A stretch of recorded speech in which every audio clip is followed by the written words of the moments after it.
Hello everybody, this is Heather Whitman here at the Highlands Museum and Discovery Center in Ashland, Kentucky. This is another of our series of videos we are doing while the museum is closed due to the COVID-19 outbreak. And today I'm digging into collection storage. For my last few videos I've been doing exhibits that are currently out on the museum floor, but I thought it'd be fun to get into some things that haven't been out in a while. And I chose to do a video on vintage dolls. We have a wonderful toy collection here at the museum and quite a few vintage dolls. There's a lot to know about dolls, so I thought I'd do this brief overview of the types of dolls that were made in the late 1800s to the early 1900s. Now, the first thing we need to know in looking at vintage dolls is that the type of doll is determined by what the head is made of. It is very common for the head and possibly the arms and the legs to be made of a different material than what the actual torso is made of. So we can see here, this is what we would typically think of when we think of a China head doll, but then her body is actually made of cloth, but she would still be considered a China doll because that is what her head is made of. These dolls typically had molded hair, although later styles might have wigs. The particular hairstyle on these two is known as lowbrow.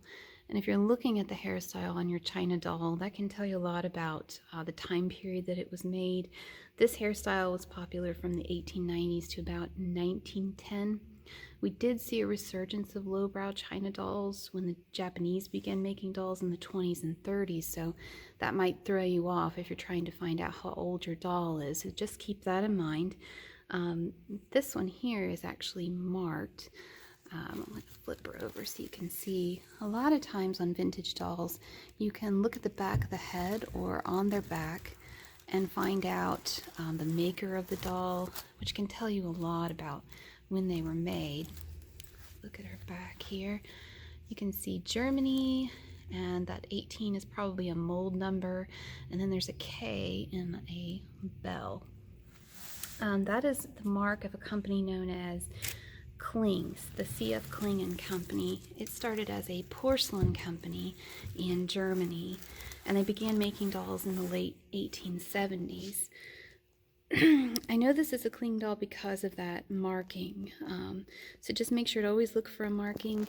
This one here is unfortunately not marked, but that marking can tell you a lot about the doll. Again, that mold number I mentioned, that can even narrow it down even more for you about when they made that particular type of mold. Next, we're going to look at some Bisque dolls. These dolls are actually often mistakenly called China dolls, but they're actually a Bisque doll. Bisque is an unglazed porcelain. In the latter part of the 19th century, they realized that if they didn't glaze the porcelain, the result would be a more flesh tone-like skin. So it would look more like a real person and less like a doll. It was common from about 1860 to 1900, and they were primarily made in Germany and France. They have glass eyes and wigs.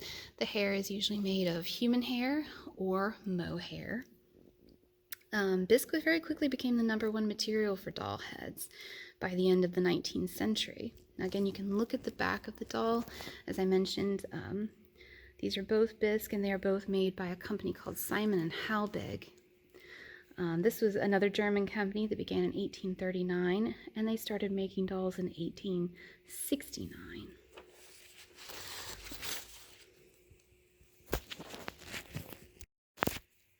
Now again, if we look at the back of the head here, we'll see the S and H for Simon and Halbig.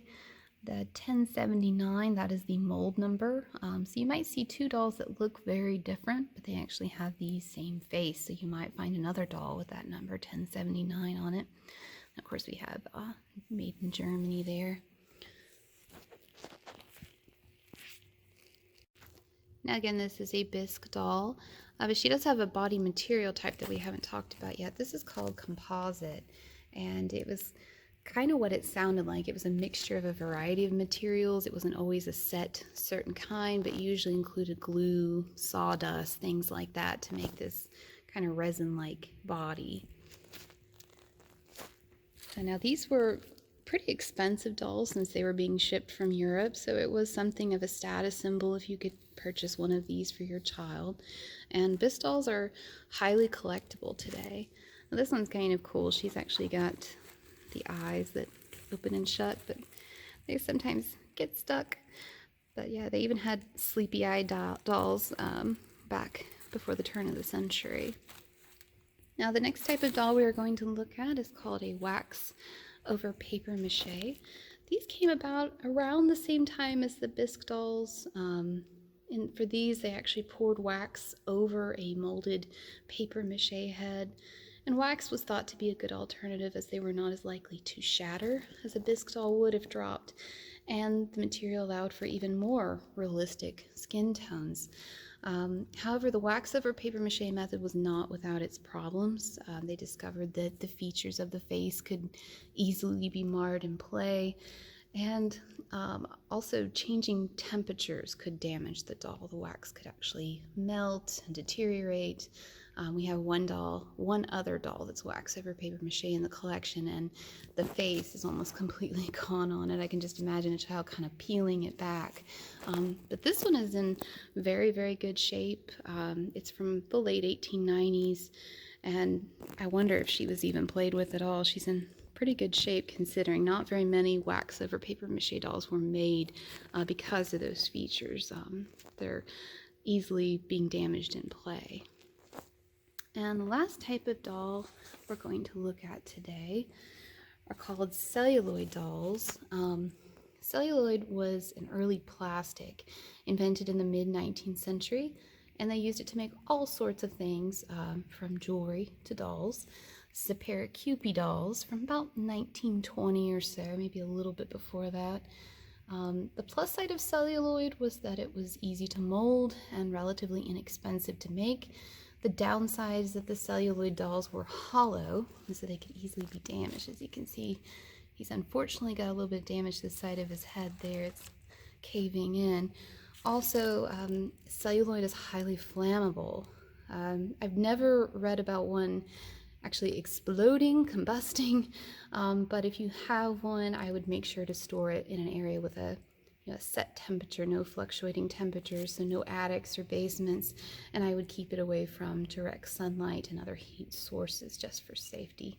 And celluloid went out of practice in the mid-20th century. That's when we started to get vinyl and other forms of plastic that didn't have the weaknesses that celluloid had.